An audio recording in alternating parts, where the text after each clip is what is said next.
So today's session, how successful accountants and bookkeepers think. And when you requested this, when this was requested, it got me thinking, okay, so what is it that differentiates the most successful accountants, successful bookkeepers? And I think back to my time in practice. I started my sole practitioner business in 1996. I was young, I was naive, didn't really know what I was doing, and made loads of mistakes in the first few years. But then I came across something that completely changed the way I thought about business, and that then led to a complete change in my business, much for the better. It turned into a business that was a complete mess into one that was very profitable, that I then sold in 2006. I sold it to my client managers, Steve and Jonathan, in a management buyout. And by then I'd started teaching the accounting profession the things that I'd learned and was learning along the way on how to build a more successful accounting and bookkeeping business. So what was the thing the end of 1998, the thing that changed my life? Well, a number of things did, but one of them was the book by Michael Gerber, The E-Myth Revisited. And some of you know I talk about this book a lot because I believe this is the most important business book ever written. And I know a lot of accountants agree with me because I've heard of many accountants then say to me, they think it's so important, they give copies away to their clients. It's an extremely important book. It talks about how to focus on systems and building a business. And I'm not talking about that particularly today, but I thought about the title, The E-Myth. And for those of you that don't know, what is the E-Myth? And I've seen Michael Gerber on stage a few times. I've met him. I've shaken his hand. And the E-Myth stands for the entrepreneurial myth. And essentially the essence of the book, at the start of the book, is he talks about the reason why when people go into business, usually what happens, something happens in their life. They start off as a technician, like an accountant, a bookkeeper. Something happens, whether it's redundancy or this sudden urge, whatever, to build something. Suddenly in our mind, this entrepreneur takes over, and Michael describes it as the entrepreneurial seizure. This entrepreneur takes over, and we decide we're going to build our own business. We're going to be our own boss. We're going to build our own business. But what happens is most people that do that, the business that they decide to build is the one that they did in their previous employment. So the accountant will usually start an accountancy practice, the bookkeeper, a bookkeeping business. And what happens is we start off with all this entrepreneurial stuff. We go and get a website, we get a logo, we do some marketing and stuff. And then over time, we start to hopefully win some clients. And we win clients, and then we start doing the technical work. The bookkeeper starts doing some bookkeeping work. The accountant starts doing some tax returns. And before we know it, we're spending our time doing the same things we did as when we had our previous employment. The technician takes over, and the entrepreneur that briefly appeared in our mind, in our brain to make us start this business starts to recede into the background as the technician takes over. And we find after a few months or a few years, I think back to 96, 97 in the early days of my accounting practice, before I knew it, I was spending all of my days just doing accounts and tax. And we soon find that we end up working crazy hard. As Michael Gerber says in the book, we end up working for a worse boss. We end up doing the same things we were doing as an employee, but our new boss forces us to work stupid, crazy long hours, to come into the office every Saturday morning to catch up with the paperwork, to come in on a Sunday to catch up with the paperwork. And we drive ourselves crazy, working crazy long hours just to make ends meet. So how do the successful bookkeepers and accountants think? They think different. They think like the entrepreneur. So what's the difference between an entrepreneur and a technician? And what are the things that entrepreneurs, how do they think different? So let's just start with a very quick definition. The technician is somebody who focuses on the technical work. The technician is the bookkeeper that just focuses on doing bookkeeping, the accountant that just focuses on doing tax returns, whereas the entrepreneur builds a business. So what I'm going to walk you through in the next 25 minutes is what are 7 key things that is what the entrepreneurial person thinks about that the technician doesn't? If we want to build a more successful business, we have to think like the entrepreneur. So, number 1, the first thing that I found is that entrepreneurs have a big vision and goals and a plan. When I started my accounting firm in 1996, I didn't have a vision, other than the fact that I just wanted to grow a business. I didn't give it any more thought than that. I wanted to grow a business. And yes, initially I had the entrepreneurial seizure. I started doing some things, marketing. I grew my practice fast. I went from 0 clients to 200 in 2 years. I grew fast. It might have sounded impressive and successful, but I actually found after 2 years, 2.5 years, my life was a mess, working crazy hard because I was just 2.5 years in, I'd got so many clients. I was working so hard doing tax returns, annual financial statements, just to get through the workload, the compliance load, just to get through the day. I was back in as a technician before I then came across Michael Gerber in late 1998.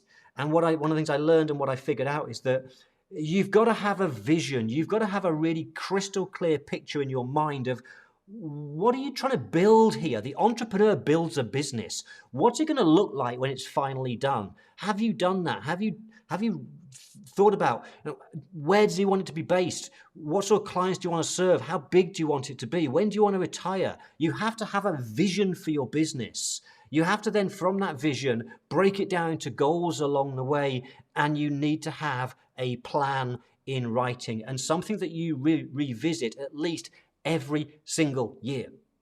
People in the Value Pricing Academy, some of you may be here, will know that I talk about the process from vision to plan, that every year it's a strategic thinking process that I've always gone through when I came across this idea of planning out every single year and making sure I have a vision that I'm moving towards. So that's the first thing about entrepreneurs. They have a clear, big vision, ambitious vision of this business they are building. Do you know that? Do you have that vision? Are you crystal clear on that? So the second thing that entrepreneurs do is they spend most of their time, a lot more time than anybody else, thinking about strategy. They are thinking about strategy all the time. They are thinking about their business much more than the technician. The technician is thinking more about the technical work. And so when we think about strategy, some of the most important things we have to do is we have to make sure that we have a pricing strategy. When I started my accounting firm in 96, I had not even considered that. Pricing was just what I thought you had to do, which was just plucking a number out of the air, which would be my charge out rate, keeping a timesheet, filling in the timesheet, doing the technical work, billing hours to the client. I had no idea about pricing strategy. And if you've been to one of my sessions about pricing strategy, I talk about the different pricing strategies available to us. We must have a clear strategy. And the other aspect of strategy that's really important is marketing strategy. Do you have a marketing strategy? Is that crystal clear? Is it in writing? Does everybody in your firm know what the marketing strategy is? You need to know what your pricing and marketing is. You see, for the entrepreneur has a very, very clear picture in their mind of exactly how they're going to price, how they're going to be different to everybody else, who are they going to serve. They recognize that it's about the right clients, not every client. It's about having an ideal client profile. And yet, in contrast, for the technician, the technician just wants to do the work, and any client will do. And that was me back in 1996.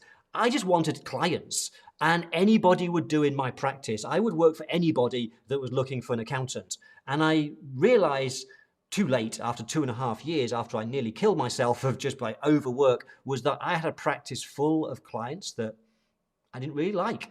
I didn't like I didn't like their personality. I didn't like the fact there was clients that were in an industry that couldn't afford to pay me. They were clients that didn't value me. I had all the wrong clients because I didn't have a strategy. I didn't have a marketing strategy that was focused on the right people.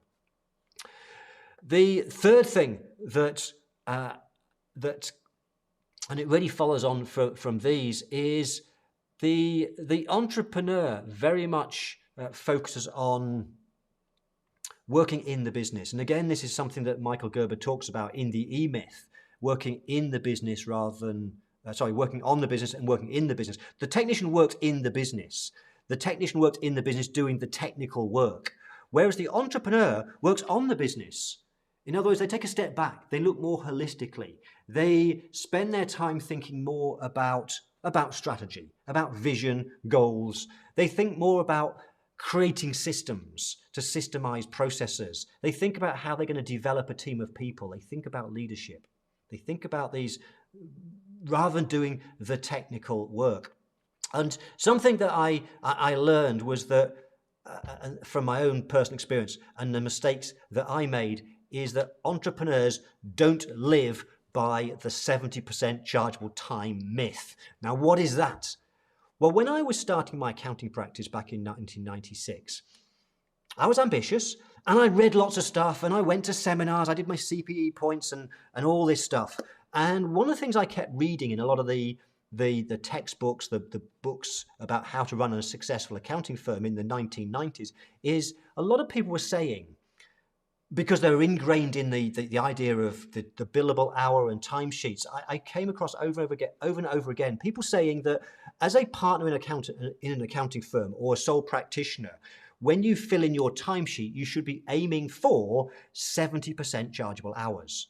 And there was a formula. You should do this number of chargeable hours every single year. 70% should be chargeable, and the rest would be your CPE training, the general admin, and invoicing clients, that type of thing.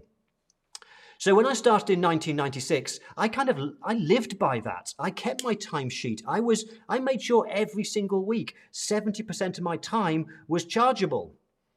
And 2.5 years later, I was struggling to make ends meet because of other crazy mistakes like pricing too low.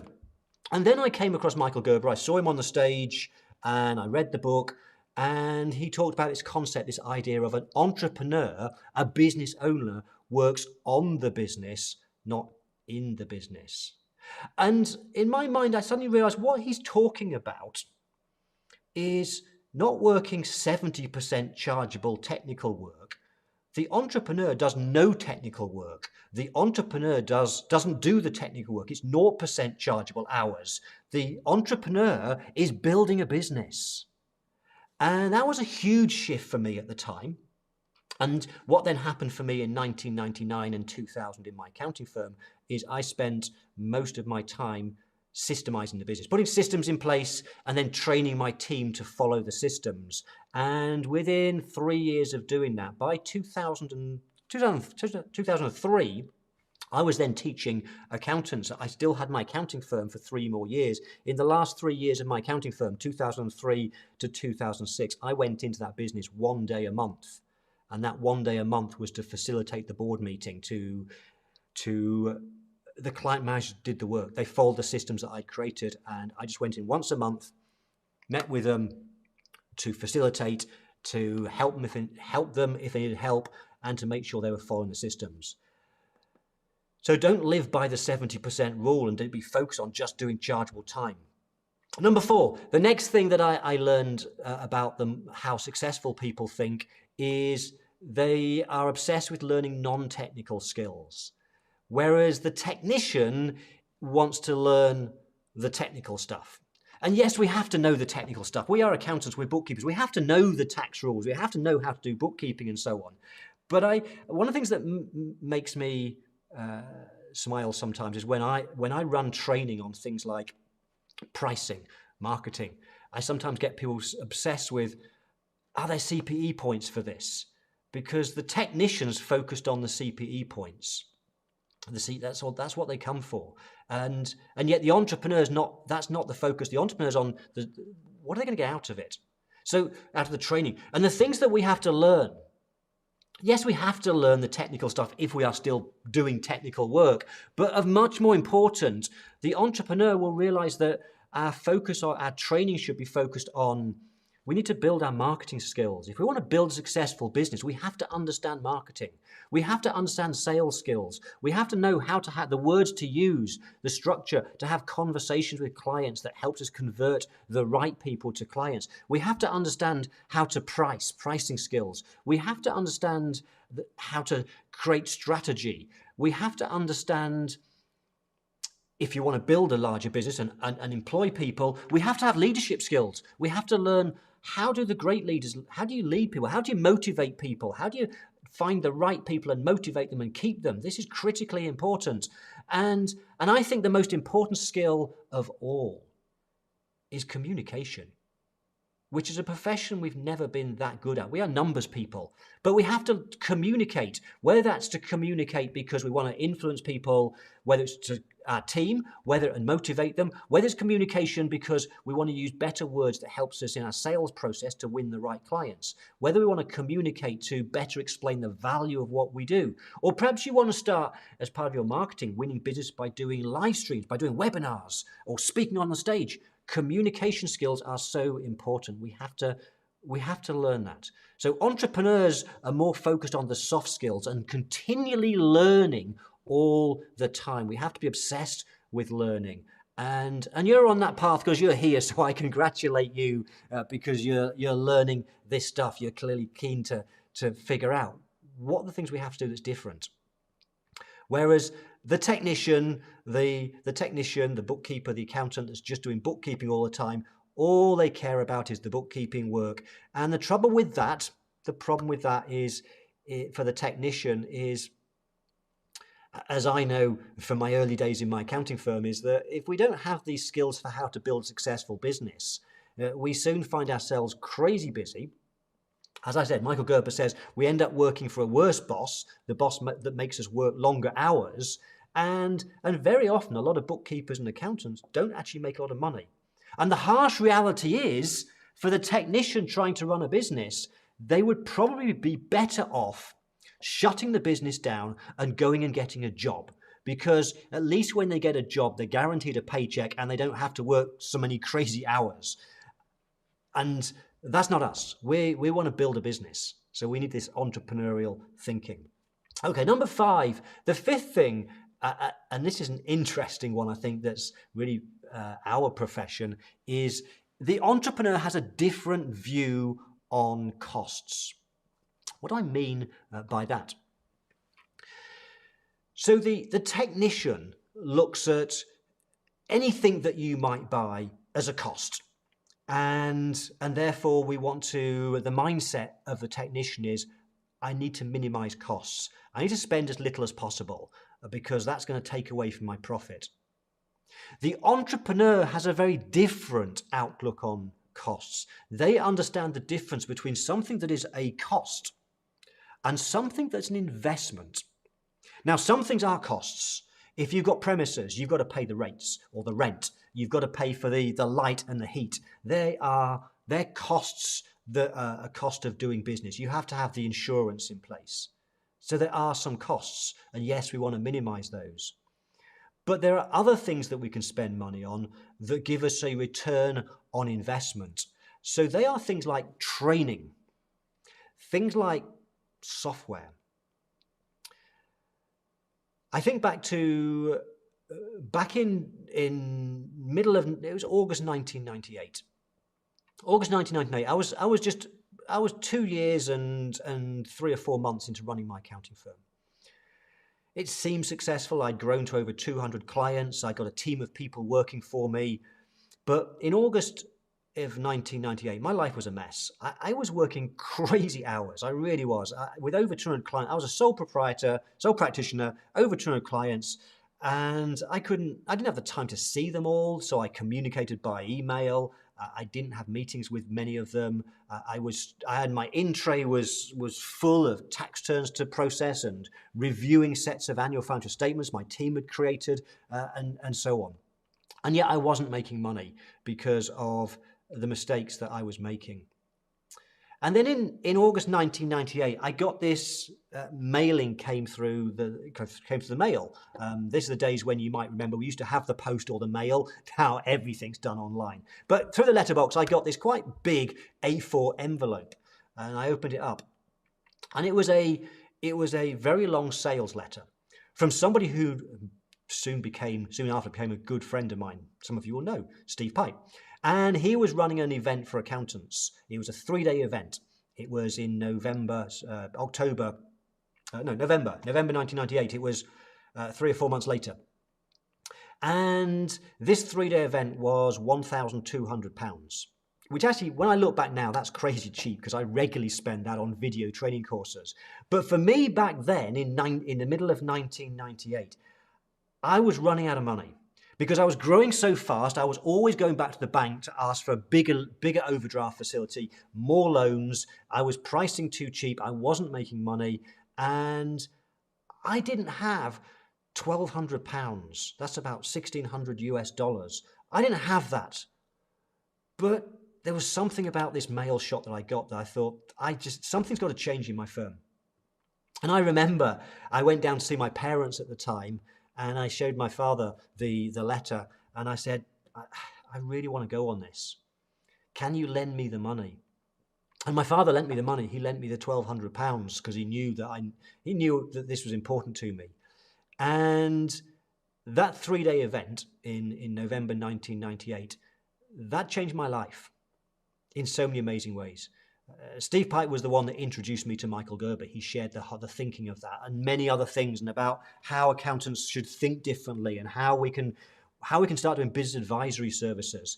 And that took me on a brand new path that completely changed my practice. And that then led me onto the path of helping other accountants and bookkeepers around the world. And when I say it's about a different view on cost, I couldn't afford that course, and it would have been very easy to dismiss it. Because very often we are focused on the costs of the training. But what we have to do is think about, yes, but what will it give me? What could that training do? How could that change my life? It's a similar thing with software. I see very often in Facebook groups, I see bookkeepers and accountants will often post things like, someone might say, this is an amazing piece of software for doing advisory work. And someone will say, oh, that's way too expensive. I wouldn't pay that for a piece of software. And that's the technician's mindset, their focus on, well, it's a cost. Imagine, for example, there's a piece of software that it's $100 a month, $100 a month. And that might be seen as a cost. That's $1,200 a year. That's a cost in the technician's mind. In the entrepreneur's mind, they would say to themselves, okay, it's expensive, but what will it do for me? And they might realize, well, that's going to help me produce really valuable reports for my clients that I've been doing manually myself. That's going to save me probably 2 hours every single month. What's my time worth? Well, I should be charging out. If we had time. I don't recommend timesheets, but if we do, my hourly rate's at least $100 an hour. So that's saved me $200 of chargeable time that I could do other things. Also, that means I can create reports I could then potentially sell to my clients. If I could sell 2 reports at $100 each every month, that's $200. $200 of sales, $200 of my time saved, $400. That's a no-brainer. Why would I not invest $100 a month in a piece of software that's going to save me valuable time, that's going to allow me to create some reports that I can sell? The entrepreneur thinks about the return on investment. What's that expense going to do for us? Whereas the technician thinks of the expense as being a cost. And so when we're looking at things like marketing costs, training, courses, software, things that will help us systemize our firms, do things more efficiently, we need to have that entrepreneurial mindset and understand sometimes we have to invest some money up front, because by investing money, it's going to give us a return later on. Okay, number 6. Number 6 is another thing that separates the entrepreneur from the technician is a willingness to take risk. And it was interesting, the first time I met Ron Baker back in 1999, he talked about, Ron Baker, and he talked about where does profit come from? It's in his first book that he wrote in the 1990s. Where does profit come from? Because we all know that rent is the reward that we get for having land, and interest is the reward that we get for capital, and wages is the reward we get for supplying our time. So where does profit come from? And as Ron said, he said profit comes from risk. In other words, the more risky something is, the more profit there can be. And an example that, I don't know if he said this or I came up with this, but if you think about, some people say the big oil companies make too much money. But if you think about it, that's a high risk business. If you want to start up an oil company today, you've got to invest huge amounts of capital to buy drilling equipment, to start surveying different areas to see where there's oil. You're going to spend huge amounts of money surveying areas and drilling and finding nothing, in the hope that one day you might find some oil. And you may go bankrupt along the way. But if you take that risk, you may be successful, and then you make money. And so when we understand that profit comes from risk, the entrepreneur recognizes that sometimes we have to take risks in life. Sometimes we have to pursue some different opportunities. Sometimes we have to take the risk of going down a different direction to where the other accountants and bookkeepers are going. We want to build something that's different. We might have to try out some new technologies, some new ways of marketing, some new ways to structure an accounting firm. If we just follow everybody else, then we're not going to differentiate ourselves. We'll be the same as everybody else. The entrepreneur wants to do something different. They want to build something unique, special, valuable, and sometimes that means we have to take some risks. Okay, the last of the 7 ideas I want to share with you is this one. It's, if you want to be successful in business, act like you're already successful. Act like you're already successful. What does that mean? It might be that right now you're just starting out. It might be that right now you're in your first year or your first 6 months, you're struggling to win new clients, you're just growing, you're just starting, you're getting some momentum. But as we always find at the outset of any business, we have to work hard. I did in the first year of my accounting firm. But one of the things we have to do is, when we think about our vision and where we want to be, and as part of that, think about, well, what does success mean? What does success mean to you? What you want to do is start to project forward in your mind and think and imagine what your life is like if you've got to that place that you want to get to, your vision. You've got the success. And think, how would I act if I was successful? How would I act? If you think about successful entrepreneurs today, whether it's Elon Musk, whether it's Jeff Bezos, whether it's Mark Zuckerberg, and you think about how they spend their days and what they do, it's probably very different to how you might spend your days. And certainly the technicians, they're doing different things.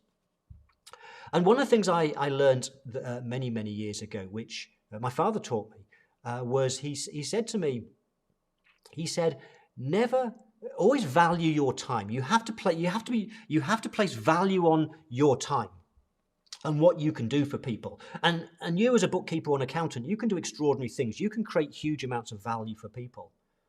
And so think about the value you can create for other people and think about the reward that you can get back. And whilst I don't advocate charging based on the hour and so on, let me keep with that for a moment because it's easier. So let's imagine that you have a charge out rate and it's $100 an hour. I'm just picking a number to make the math simple. Then you should never, ever, ever do anything where you can pay somebody else to do that same thing for less money. Unless you happen to love it, of course, it's a hobby. And this extends beyond business now. So my father would say to me, Mark, I notice you mow the lawn at the weekend. You could hire a gardener to do that. I noticed that you wash the car at the weekend. You could hire someone to wash the car. And as my partner Sarah often says, I'm lazy right now. I don't do anything. I pay people to do stuff because I realized that I can create value. I know where I can create the most value. And for me, it's helping accountants, bookkeepers get extraordinary results. And I love to teach. I love doing, this is the thing that I love to do more than anything else. Live streams and webinars and teaching, because I know I can make a difference to the lives of many people. And I know that by doing that, I have people want to join the Value Pricing Academy, and that's my livelihood. And so I know that the more I focus on helping as many people as possible, the more that I will be rewarded. And so why would I possibly want to spend my time doing things that I don't like the gardening, washing the car, all these things? I pay somebody else. When I first started doing that, it wasn't easy to afford that because I was starting out in my accounting firm. But because of that mindset, when you recognize the value of your time, then that means you can, if you're not doing those other things, that's freeing up time. And it may be that you don't have chargeable work to replace that. But what happens is if you can, instead of doing 3 hours at the weekend doing the chores, if instead that helps you to relax, it helps you to spend more time thinking about strategy, marketing. What could you do to build a better business? That's going to pay you back. For the entrepreneur, that's going to pay you back many, many times over. For the technician, they are just focused on the day-to-day of let me do the technical work. And we can't grow a business by doing that. The entrepreneur recognizes that they have to free themselves up and not do the things that they shouldn't be doing, that they can delegate, they can outsource, whether it's in their personal lives or their business. They don't do the little things because they know the most important thing that they can do is the thinking, the focus on the vision, the strategy, putting the systems in place, figuring out better ways of marketing and pricing and communicating and leading a team of people. That's how you build a successful business. Okay, we're going to be answering questions soon. So there's not many questions in the chat box right now, in the comments that I can see, unless I've missed a few. So what questions have you got? I've got a couple of announcements first. But what questions have you got? And for those of you that are brand new, there's no such thing as a silly question, because you might be thinking, oh, if I ask that question, people will think it's a silly question. No, if you've got a question, chances are most people are thinking exactly the same thing. They're just too scared to put it into the comments box. So if any of those things I've said has raised a question in your mind, or if you've got a question about something that's not to do with today, about marketing, pricing, anything you think I can help with, stick it in the comments box, put QQ in front. Now, before I answer questions then and give you a chance to think about your questions, I can see Lisa's got a question for sure. It's just popped in. While you're thinking of your questions and putting them in there, 2 announcements. Firstly, number 1 is you get to vote on what we do next month. So we're about to run a poll. So if I press the right button, there are 5 possible topics we've picked for the next session. I'll give you the date very soon. To vote, all you need to do is do one of 3 things. If you have a smartphone with you and you hold it up to that QR code, that will take you to the poll. Or you can go to slido.com and type in 722523, or Sarah's going to put the link into the comments box. I can see it's already there in YouTube. It will be there in Facebook and LinkedIn very, very soon. So it's already in Facebook. So click on the link or the QR code. So what can I teach next month? I could either teach you how do you deal with overwhelm. I could teach you the right time to send out proposals. I could teach you how to, if payroll's your thing, we could focus on how to price payroll services. We could look at, if you do get rid of the timesheet, what do you measure instead? We could look at this whole idea of discounting your price and the right and the wrong way to do it. Which of those 5 would you most like to learn about? So cast your vote. I will reveal the votes very soon, so you'll see very soon what we will be talking about next month. Before I reveal the results, I'm going to give you a few minutes just to cast your votes. The second announcement that I want to make is we have a big event next week. I know at least one person's coming because they said. We're running the Business Advisory Masterclass. It's a 3-day event where I teach over 3 days how to build a more successful business advisory service, how to package it, how to price it, how to spot opportunities, how to win more clients because you're doing business advisory, helping clients build a more successful business. And so if you haven't registered your place yet, it is the ticket price is $200 for 3 days of training. It's online, but we have a special deal at the moment where you get 25% off. And Sarah's going to put into the chat box in a short while the link to go to where you can find out more information about the 3-day event, and also the coupon code to use to get your 25% off the price. It's 3 days of training. We have some guest speakers as well, some breakout sessions.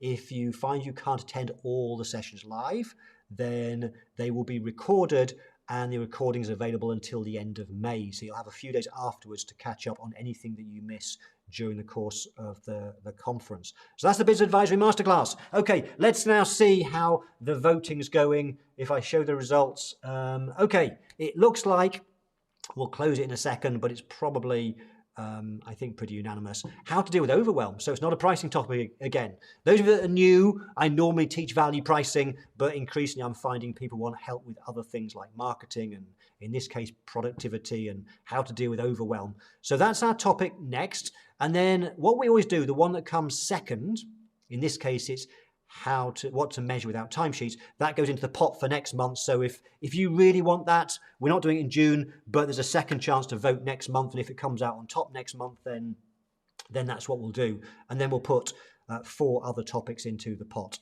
And the other 3, the ones that came last, we will do another time in the future. Okay, I'm going to close that. I think yeah. So how do we deal with overwhelm? Is next month. When? Same time. It's on June 15, which I think is a Wednesday. Sarah will tell me if I'm wrong, but I think it's a Wednesday. Okay, let's answer questions. We have 19 minutes. I'm going to answer as many questions as I can in 19 minutes. Let me just bear with me while I find out who has got questions. And so many interesting. Karen says, many hours, so true. Gulam's new. Welcome to you. We've got lots of people who joined and commented later. Beverly's here. Lynn Watson is here from Italy. Okay, awesome, Italy. That's the first time. Marriott says, what a great topic. Number 7 is my favorite. Thank you for that. Okay, Lisa has a question. So Lisa says, I really enjoy doing the bookkeeping. How can I also be an entrepreneur then? That's a great question, Lisa. That's a great. What I'm not saying, okay, so when I came across the E-Myth and Michael said work on the business, not in the business, for me that meant 100% non-chargeable or 0% chargeable. And so I took this to an extreme because I spent the next 2 or 3 months obsessed by this whole idea and realized I wanted to do something a little bit different, do things in a different way. I wanted to build a practice which didn't need me there. That was a personal choice. If you still want to do the technical work, that's fine. I don't have any problems with that. But what you do need to do is if you want to build a business and be successful, you have to put aside some time to do those other things, to learn the skills, to think about vision and strategy. So November 1998 is when I first came across Michael Gerber. I was on Steve Pipe's 3-day accountants masterclass and realized I had to do things different. And what I did was I still had client work as well. So what I did is I blocked out Fridays. And back in those days, I had a manual calendar. And I got a big red pen and I put a big red line through every Friday. I used a red pen because if it was pencil, you can rub it out. And I decided Fridays, no more client meetings on Fridays. And Fridays I would spend writing systems, training my team how to follow the systems. I do creative thinking. And so in my firm, I then went from, I had 4 days of still doing the chargeable work and of course the invoicing and CPD courses and stuff. But I then spent Friday doing the working on the entrepreneurial stuff. And over the course of 1999, I spent most of that year writing systems, checklists, standard letters, processes, and I started teaching my team to follow those systems. And what I found was that it took a while. It didn't happen overnight. But within a few years, my team was doing everything. In fact, that was November 98. January of 1999, which is in the UK, January is tax season. 31st of January is the deadline. January 1999 is the last time I've ever done a tax return. I come from a tax background. I don't even do my own tax return. I pay someone to do that because they can do it better than me. I have never done a tax return since January 99. And in May of 1999 was the last set of financial statements I reviewed, because I spent 5 months writing systems for how my team do annual financial statements and how they review and how the managers review the work. I still did chargeable work for the next 3 years in my practice because I realized I love doing business advisory, which you'll hear about next week. I'm going to talk about how to do business advisory. That was one thing that I discovered from Steve Pipe in November 1998. I loved the idea. I spent 3 years doing business advisory before I then finally stopped doing any technical work and started just teaching accountants. So Lisa, to go back to your question, which is a great question. Look, it's your business, it's your life. If you want to do 60%, 50% chargeable work, that's fine. But I would recommend that you do put aside some time to start thinking and planning what are you really trying to build, and thinking of the strategies. Okay, so let's move on. Mariette, who's on LinkedIn. Okay, don't get too many from LinkedIn. Hi there, Mariette. She loves this idea so much about delegate the work that's less than your hourly rate. That's why I believe so deeply in building a team, including having a nanny. Okay, awesome. By the way, some people want to build a team. You don't have to build a team, by the way, to build a successful business.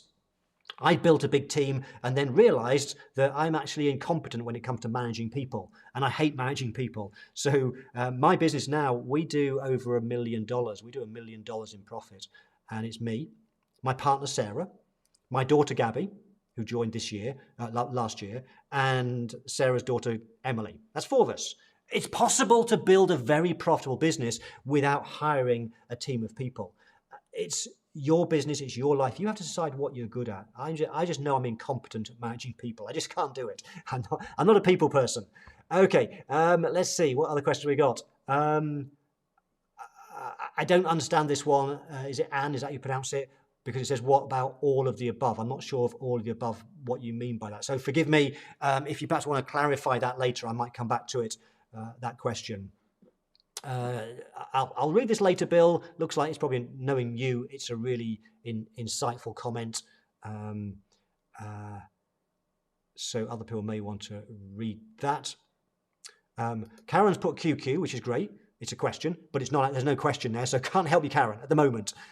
Carrie, though, over on Facebook says, what is your advice on the first steps from moving from technician to entrepreneur? I think I sort of covered that with Lisa's great question. My advice is block out time every week and do it consistently. I did a day. I blocked out Fridays. Friday was working on. It doesn't have to be a full day. It could be Friday afternoons. It could be one of the things that Sarah and I do. We live in Portugal now, if you didn't notice. We now go to the cafe down the road every day because I used to, until fairly recently, I would work through lunch because most of us are workaholics. When you run a business, you just work crazy hours and you don't get a chance to stop and think. So we've got into the habit for the last few years. We just go to lunch for an hour, sit in the sun, drink a coffee. And we do that because, I mean, we're very fortunate. We're a couple that are in the business together. And we often find ourselves just talking about strategy, ideas, and so on. So Carrie, to go back to your question, I would recommend that the starting point is get into the habit of blocking out some time, even if it's just 3 hours, where you go somewhere where you can be creative. And I don't know where that is for you. I would go somewhere where you haven't got the emails in front of you and the Facebook. Go to a cafe with an iPad and a pencil and start coming up with some ideas, and then perhaps go into a place where you can start creating systems or whatever it is that you want to build your business. And then what you'll find is that I think the key thing, Carrie, is do something every single week. Block out some time, 2 hours, 3 hours. What you'll find, and this is what I found in 98, 99, is it took time to write the first system because I had client meetings. But as I started creating systems and training my team to follow those systems, over the course of the next 6 months, I found myself doing less and less work because other people were doing those things. And that gave me more time to work on the business. And so over time, you'll find your role, if you like, changing. And I find now, I've been in business now for, I've lost track now, 26 years, since I started my accounting firm. And now I find a typical day for me is I will often find there's a full hour, 2 hours where I'm doing nothing but just sat with my iPad doodling with ideas and playing with thoughts and strategies and so on, because we've built a business that pretty much works almost without me, apart from doing the live streams. Okay. Stephanie says, "How do I deal with overwhelm?" I think that's just actually you casting a vote. Well, that's the session for June the 5th. That's the session for June the 15th, Stephanie. Okay. I'm just looking for, okay, what questions? Oh, we've got 11 minutes. Joe is the next question I can see. What does Joe say? How do you finance the transition from technician to business owner? Okay, another great question.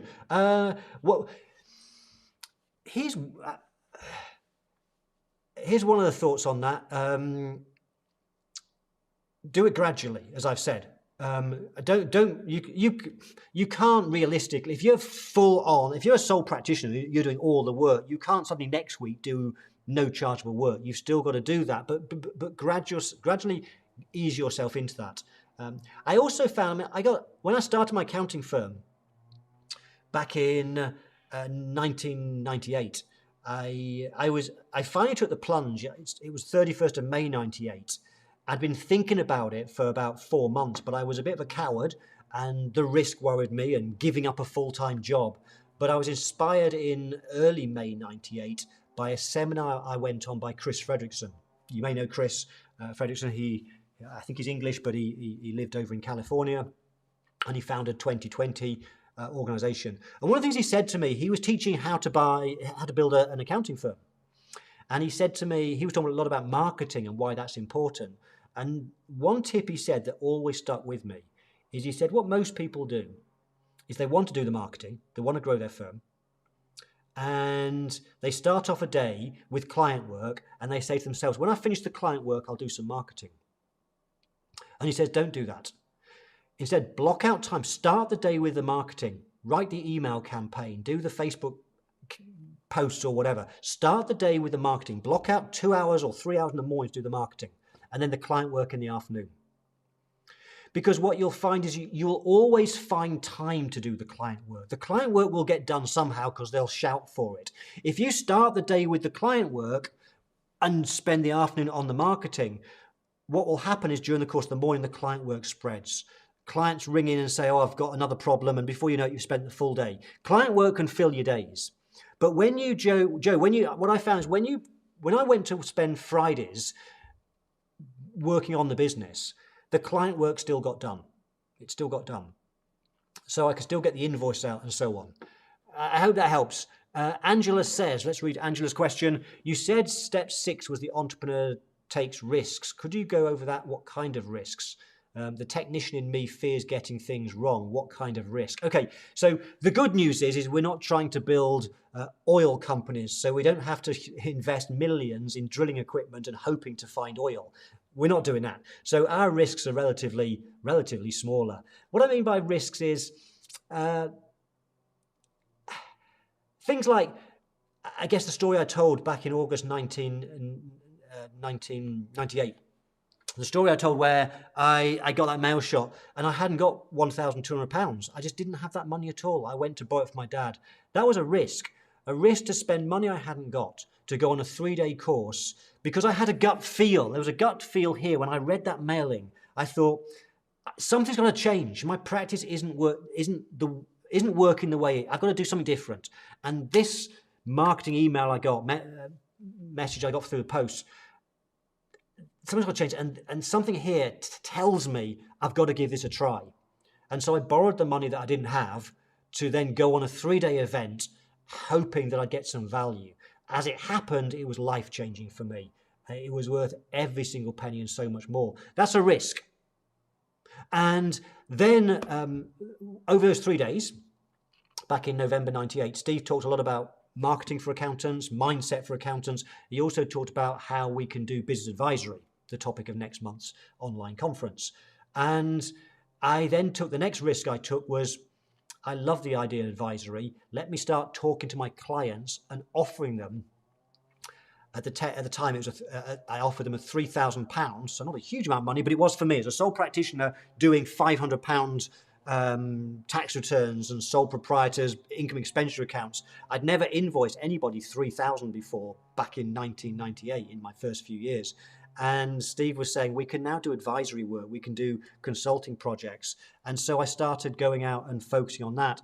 And again, it was a risk. Will anyone buy it? Will anybody be interested? As it happened, there was a huge amount of interest from clients. And over the next year, I made way more money from business advisory than any other service. In fact, in 2000 and 2001, I did two £30,000 projects. But I would never have done that if I didn't take the risk. If I'd have stayed in the safe lane of just doing tax returns, the compliance work, if I'd have stayed there, I'd never have had those opportunities. So a risk might be starting a new service, doing something you've never done before, business advisory, some tax advisory or something. We have 5 minutes. Let's see. Sarah's just confirming next session, Wednesday 15th is June. Crystal, hi there, Crystal, here for the first time. How do you deal with the imposter syndrome when you are acting like you are already successful? That's an interesting one. It's a question I sometimes get because one of the things I teach in the Value Pricing Academy is how to communicate, particularly online, do perhaps live streams, teach your accountants, teach business owners skills. And I often get people say, I can't do a Facebook Live to my page and give business advisors tips. That's imposter syndrome. What we have to recognize is that up here, you know much more than you think. You have a huge amount of knowledge. Whether you're a bookkeeper or an accountant, we go through so much training. Our technical knowledge is we know huge amounts of stuff. And combine that with the fact that we've been running a business. However much the business might not be giving you what you want. I was struggling for 2 years. I'd learned a lot of stuff in those first few years, though. I'd learned a lot about marketing. I was growing fast. I would never in 1998 have called myself a marketing expert.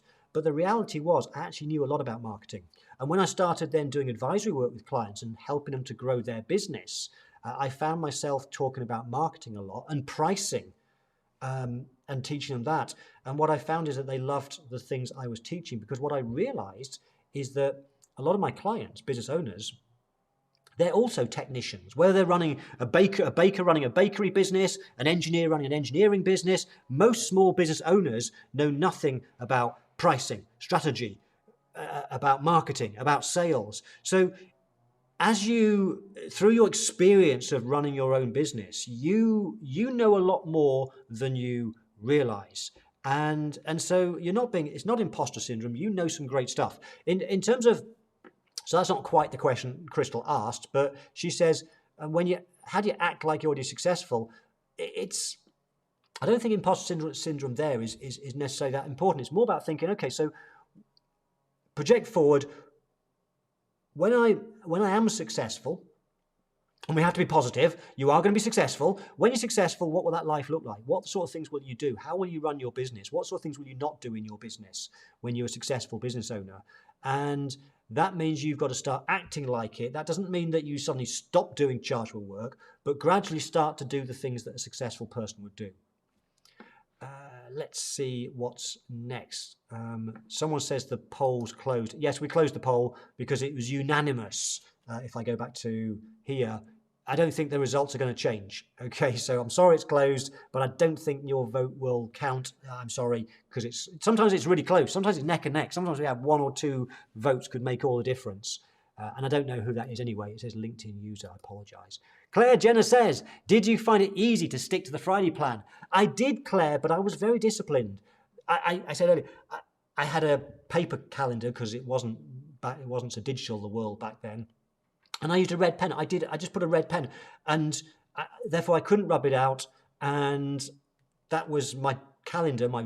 It was a Filofax. My Filofax, you may remember those. My Filofax is how I booked all my meetings. I put in meetings in there. I couldn't do it because I'd crossed out Friday. I think, Claire, it's about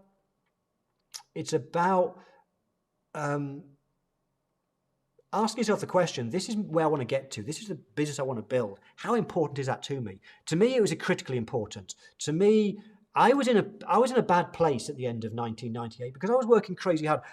Some of you know the story because I tell it a lot. I was successful in as much as I was growing crazy fast, but I wasn't making money.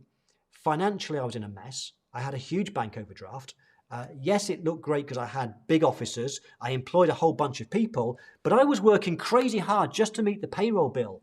And because I was working hard, I went into for the first 2.5 years of my firm, I went in every single Saturday morning. And here's the wake-up call for me. I don't think she's here right now today, but my eldest daughter, Gabby, who now works for me, she was born in February 1999. And it was November 98 on the masterclass. I was sat there in the bar afterwards, reflecting on the day's worth of notes. And I just thought, something's got to change, because if I'm working like this, I won't have my Saturdays to spend seeing the kids grow up. And that was the thing that forced me to change. It was the fact that my first child was due very soon. Gabby was born in 1999, and I had to change. I had to have a business where I didn't have to work 6 days a week. Okay, Claire, I hope that helps. Wendy, we've got time. This might be the last question because we are out of time. But I did say Wendy. So she says, if you're just starting a business, no clients, what would be the very first thing a successful accountant bookkeeper does implement? Wendy, when you're starting out and you've got no clients whatsoever, the very first thing to do is think about your vision, your goals, your plan. Think about your marketing strategy. Who is an ideal client to you? I think having that really, really clear is important, and having a pricing strategy. And a pricing strategy particularly, because the mistake most of us make, I made it was 31st of May 1996. I didn't have any of that in place. I thought when I started my firm, it was all about winning as many clients as possible. And so I would take on anybody. And I got anybody as clients. I won 2 new clients every single week. I had 4 appointments, converted half of them, 2 a week. And looking back, some of those clients were terrible clients. I was just desperate for work because I was starting out. But if I was to start an accountancy practice again today, I would not do it unless I'd got enough money to let me live for 3 months, where I didn't need to desperately earn clients. When I started this business, the Academy in 2014, January 2014, in the first 5 months of 2014, when I started the business, I only earned 1 payment. I got paid by Sage for running a session at Accountex in London. I earned no other money, because in those 5 months when I started the Academy, I focused on the strategy, the vision, the plan. I put some systems in place. I particularly put in place the marketing systems. I thought about, okay, so how am I going to win clients? What's the marketing process? What's the sales process? And I put that in place. When I teach people in the Academy about marketing systems and so on, I talk about the importance of, for example, you need to have something like an eBook and an opt-in page to collect email addresses. And you don't have to think about the what I call the prospect onboarding process. So somebody's interested in you, they give you their email address. What more are you going to do to keep building value so they desperately want to become a client with you at the right time? We have to have the systems in place. And when you put those systems in place, you will start finding you build a business on autopilot. I hope that helps, Wendy. I know we've run out of time, and perhaps if you want to go deeper on that, we can do that next month if you ask the question a bit earlier. I think there's a few people I might have missed the questions just because we've run out of time. If you have a burning question, here's your options. Option number 1, come on June the 15th. Just get your question in earlier and I will answer it. If you can't wait till June the 15th, make sure you are in my Facebook group, Value Price with Mark Wickersham. It's a community of 9,000 accountants and bookkeepers. Feel free to put a post in there asking your question. If I get a chance, I'll answer it myself, but I know there's lots of other amazing accountants and bookkeepers in there who can answer your question. Or alternatively, option number 3 is if you are coming to the Business Advisory Masterclass next week, then that's 3 days of training, and I will be running 3 Q&A sessions where I'll just be answering questions. So if I didn't answer your question, I really, really apologize. We just ran out of time. We keep these sessions to 60 minutes. Okay. So I'm going to play with some music as I normally do, and then I will read through the comments that I've missed, and I look forward to seeing you perhaps next week at the masterclass or on June the 15th. Have a great rest of the week. Bye for now.